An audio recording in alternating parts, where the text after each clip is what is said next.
Shri VP. Mustafa, ഇവിടെ പ്രധാനപ്പെട്ട 2-3 കാര്യങ്ങളാണ് ഏറ്റുമുട്ടുന്നത്. ഒന്ന്, കേരള സർവകലാശാലയുമായി ബന്ധപ്പെട്ട സിൻഡിക്കേറ്റിൻ്റെ അധികാരത്തിലേക്ക് നുഴഞ്ഞു കയറാനുള്ള സംഘപരിവാറിൻ്റെ ടൂളായി പ്രവർത്തിച്ചിരുന്ന ആരിഫ് മുഹമ്മദ് ഖാനും തുടർച്ചയായി എത്തിയ ആർലേക്കറും അതുവഴി VC-മാരെ ഉപയോഗിച്ച് ചെയ്യുന്ന വിഷയങ്ങൾ. അതേ സംബന്ധിച്ച് നമുക്ക് അഡ്വക്കേറ്റ് ജി മുരളീധരനിലേക്ക് പോകാം.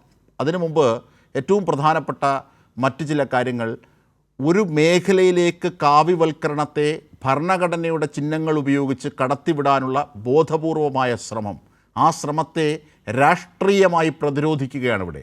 ആ പ്രതിരോധത്തെയാണ് ഒന്നാമതായി ഒരു പക്ഷേ അടയാളപ്പെടുത്തേണ്ടത്.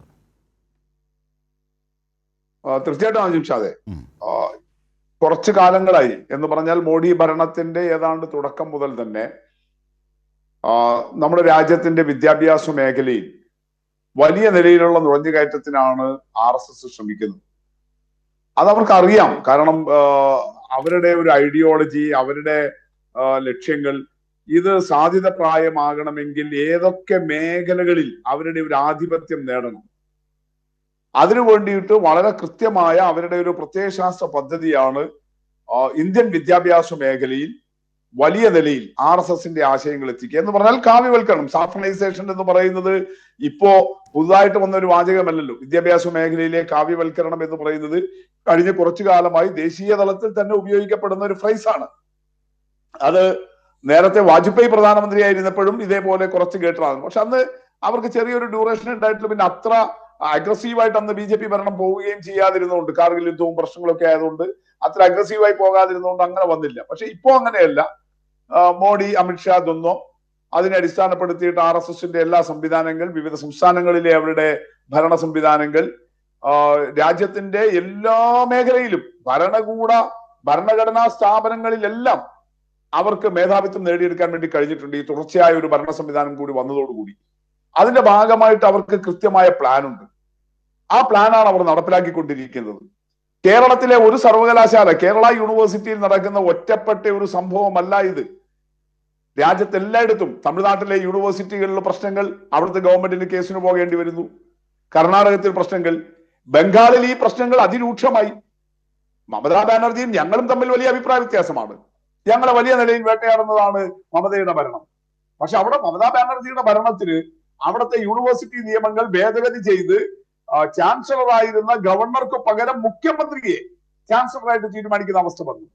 പഞ്ചാബിൽ അവിടെ ഉണ്ടായിരുന്ന ഗവൺമെന്റ് ഈ ഗവർണറെ ചാൻസലർ സ്ഥാനത്ത് നിന്ന് മാറ്റിയിട്ട് ഉന്നത വിദ്യാഭ്യാസ മേഖലയിലുള്ള ഗണനീയ വ്യക്തിത്വങ്ങളെ ചാൻസലറാക്കി മാറ്റാൻ വേണ്ടി തീരുമാനിച്ചു. പല BJP ഇതര സംസ്ഥാനങ്ങളും അത്തരത്തിൽ യൂണിവേഴ്സിറ്റി നിയമങ്ങൾ മാറ്റാൻ നിർബന്ധിതമായ സാഹചര്യം നമ്മുടെ മുന്നിൽ നിൽക്കുകയല്ലേ. അതുകൊണ്ട് കേരളത്തിലെ ഒരു LDF ഗവൺമെന്റോ ആ ഗവൺമെന്റിന് കീഴിലുള്ള ഒരു യൂണിവേഴ്സിറ്റിയിലെ ഒരു രജിസ്ട്രാറുടെ അധികാര കസേരയുടെയോ തർക്കമല്ല ഇത്.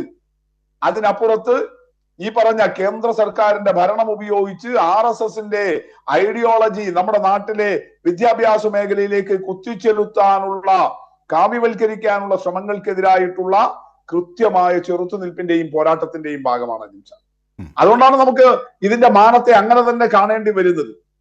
ഇതൊരു കസേരക്കളിയല്ല. നമ്മുടെ ഈ മുഖ്യധാരാ മാധ്യമങ്ങളെല്ലാം അവർക്ക് വാർത്ത എന്ന് പറയുന്നത് പൈങ്കിളിവൽക്കരണമാണല്ലോ. അതുകൊണ്ട് കേരള യൂണിവേഴ്സിറ്റിയിൽ കസേരക്കളി ഇതായിരുന്നു രാവിലെ നമ്മുടെ പ്രധാനപ്പെട്ട പല ചാനലുകളുടെയും ബ്രേക്കിംഗ് എന്ന് പറയുന്നത്. ഇതങ്ങനെ ഒരു രജിസ്ട്രാറുടെ കസേരക്കളിയുടെ പ്രശ്നമല്ല. എത്ര ഗുരുതരവും ഗൗരവമായ പ്രശ്നമാണ് എന്നുള്ളത് നമ്മൾ ആഴത്തിൽ പരിശോധിക്കേണ്ടതാണ്. എല്ലാ മേഖലയിലും ഇവർ ഇങ്ങനെ കാവ്യവൽക്കരണം ഉയർത്തുന്നതിനെതിരായിട്ട് ഇന്ത്യൻ വിദ്യാഭ്യാസ മേഖലയെ അങ്ങനെ കാവ്യവൽക്കരിക്കാനുള്ള നീക്കത്തിനെതിരെ ഐഡിയോളജിക്കലി തന്നെ പോരാടിക്കൊണ്ടിരിക്കുന്നതാണ് ഇന്ത്യയിലെ CPIM ഉൾപ്പെടെയുള്ള ഇടതുപക്ഷ പ്രസ്ഥാനങ്ങൾ. ഞങ്ങൾ എത്രയോ ചെറുതും വലുതുമായ സമരങ്ങൾ, ക്യാമ്പയിനുകൾ, സെമിനാറുകൾ ഈ കേന്ദ്ര സർക്കാരിന്റെ വിദ്യാഭ്യാസ മേഖലയിലെ കടന്നുകയറ്റത്തിനെതിരെ ആശയപരമായിട്ടുള്ള ചെറുത്തുനിൽപ്പുകൾ ഈ കഴിഞ്ഞ ഒരു 10 വർഷത്തിനിടയിൽ രാജ്യത്തിന്റെ പല ഭാഗത്തുമായിട്ട് എത്രയോ വേദികൾ ഞങ്ങൾ സംഘടിപ്പിച്ചിട്ടുണ്ട്.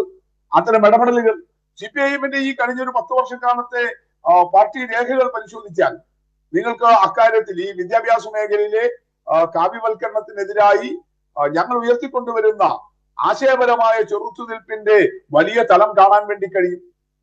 അപ്പൊ അത് കേരളം പോലെ ഒരു സംസ്ഥാനത്തിൽ ഏറ്റവും രൂക്ഷമായി ആ സമരം ഉയർത്തുക തന്നെയാണ് നമ്മുടെ മുന്നിലുള്ള വഴി. പോരാട്ടമല്ലാതെ, ചെറുത്തുനിൽപ്പുകളല്ലാതെ ഇതിനെതിരെ മറ്റൊരു വഴിയില്ല. നമ്മുടെ മുന്നിൽ അനുഭവങ്ങൾ വരികയല്ലേ. ഗാന്ധി വധം ഇനി പഠിപ്പിക്കേണ്ടതില്ല എന്ന് തീരുമാനിക്കുകയല്ലേ. മുഗൾ ഭരണകാലം ഇനി പഠിപ്പിക്കേണ്ടതില്ല എന്ന് തീരുമാനിക്കുകയല്ലേ.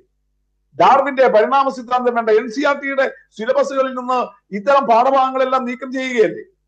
കേരള ഗവൺമെന്റ് തീരുമാനമെടുത്തു, കേന്ദ്രം വെട്ടിയാലും കേരള സിലബസ് അനുസരിച്ചിട്ട് പഠിപ്പിക്കുന്ന വിദ്യാലയങ്ങളിൽ ഈ പാഠഭാഗങ്ങൾ ഞങ്ങൾ പഠിപ്പിക്കും. ശ്രീ ശിവൻകുട്ടിയെ അത് വളരെ ഗൗരവമായിട്ട് തന്നെ ഒരു രാഷ്ട്രീയ നിലപാടിന്റെയും നമ്മുടെ മതനിരപേക്ഷ സംസ്കാരത്തിന്റെയും ഭാഗമായി കൃത്യമായിട്ട് തന്നെ പറഞ്ഞു വെച്ചു.